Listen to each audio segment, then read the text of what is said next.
One of you guys commented yesterday, quoting a philosopher. I'm going to butcher the quote here, but it's something along the lines of, focus on where progress is the easiest, focus on that and go from there. When you find something where progress is going really good and your body seems to, for whatever reason, just do it all right, the next step should always be to try and understand why it is going well. I think understanding things that are going well is a little bit easier than trying to understand things that are not going well. When things are not going well, your mind races around to try and find what the problem is. Oftentimes there are a cascade of problems, they interfere with each other, and it's very, very, very hard to kind of find the precipitate of that reaction, of that thought, of that method.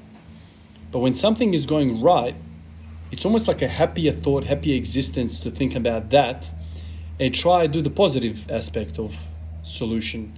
So thinking about the things that are good is kind of easier, and I think it requires less energy, mental energy, spiritual energy. It's just an easier existence.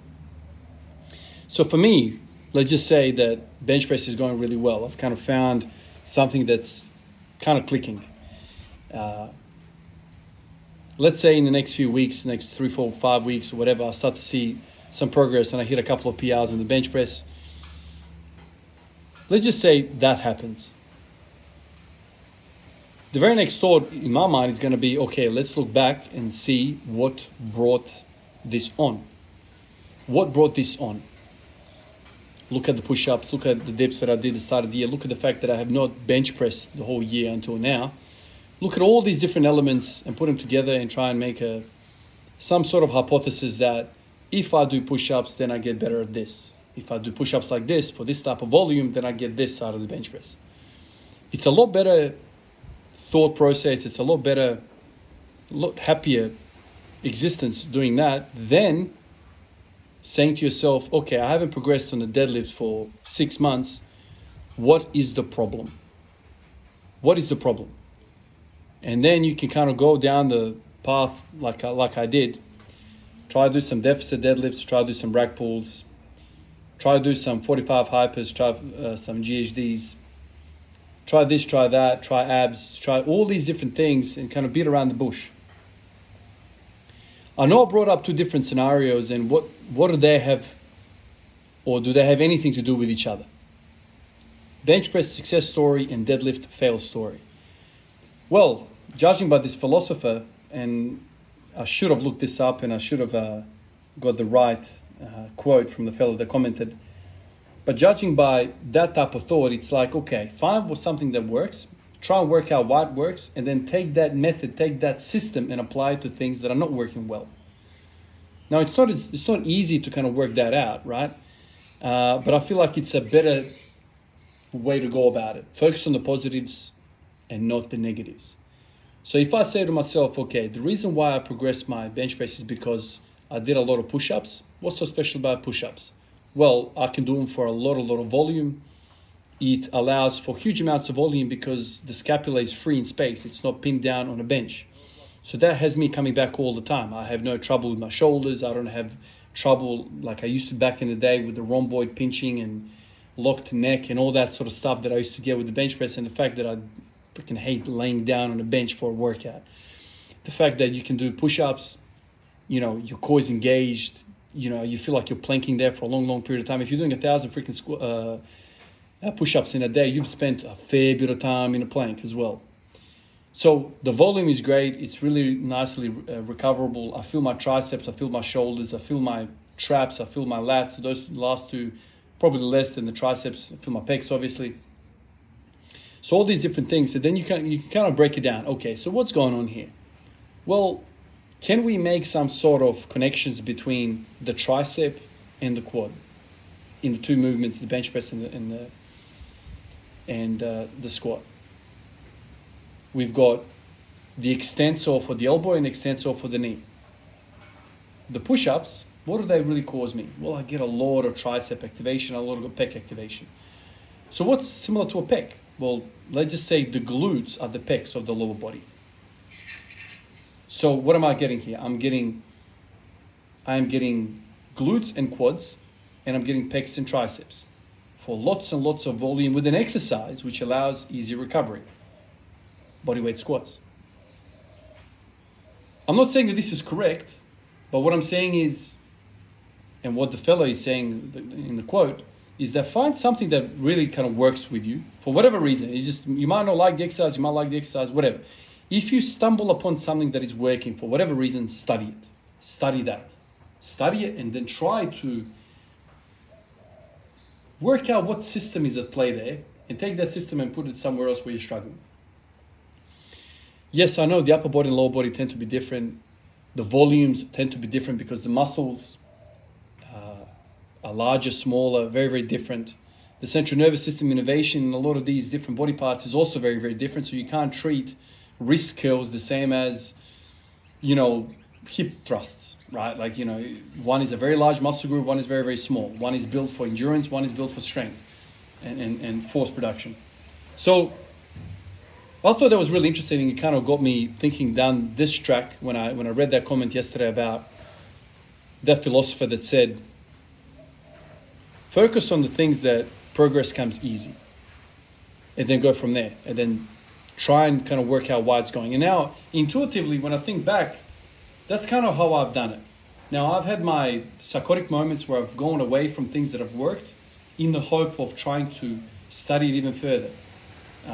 For instance, I'll give you an example. Back last year when I was doing the 5x5 at 180, around that time I was also doing also walking, but I was doing knee raises, or what I called marching. And so then I got so intrigued by how marching was making me feel that I went down the whole rabbit hole of, is it the hip flexors? Is it the adductors? Is it the glutes? Is it the ankles? Is it the quads? What is it about marching that is so good and makes me kind of feel good in the squat? Because marching is a very, very compound, movement. There's a lot going on. There's the supporting leg, and then there's the leg that you're kind of kicking up. Lots of things going on. And so I went down the track of asked the hip flexor, which hip flexor, straight leg, bent leg. Then I thought maybe it's a lunge. The glute is activated. The grounded glute is doing something there. So I ran away from what was working, this beautiful compound movement, marching, and I went down to try to fine tune to grab the muscle fiber responsible for this whole feeling. And obviously, a lot of the times it's not one muscle fiber, it's the combination of effects that a movement does. So I've kind of gone away from this idea of, okay, I need to find which muscle group is responsible for everything. I've kind of gone away from that and I've gone hunting for movements which make me feel good. I don't care about the muscle activation, muscle stimulation, what's going on here, there, everywhere. That's too complex. The body is so complex. It is trying to find order in chaos. It's so freaking difficult. So instead of doing that, try and find the things that work and accept them for what they are when they work. Accept them.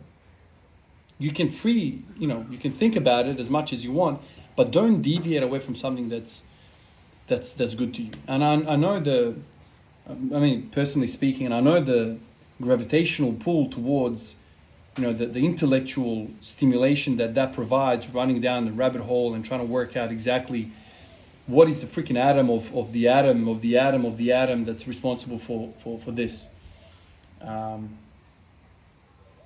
That's kind of what I thought about when I read that comment from yesterday. I'm going to try and find it again and read it. I'm pretty sure the fella actually mentioned who the philosopher was.